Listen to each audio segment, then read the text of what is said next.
Hi, I'm Joel with Lead Brakes. If you're in need of brake system parts for your classic ride, you've stopped at the right place.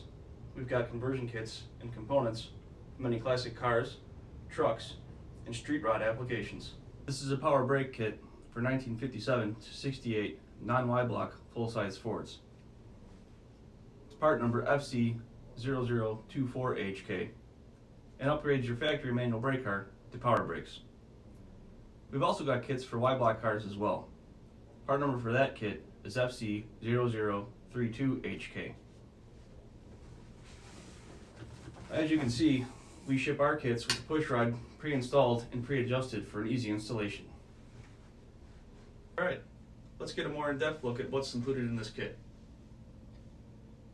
You'll get an 8-inch dual diaphragm power booster, a 1-inch dual bowl master cylinder, an adjustable combo valve block with a brake pressure switch to activate your taillights, the brake lines needed to route the valve to your factory brake lines,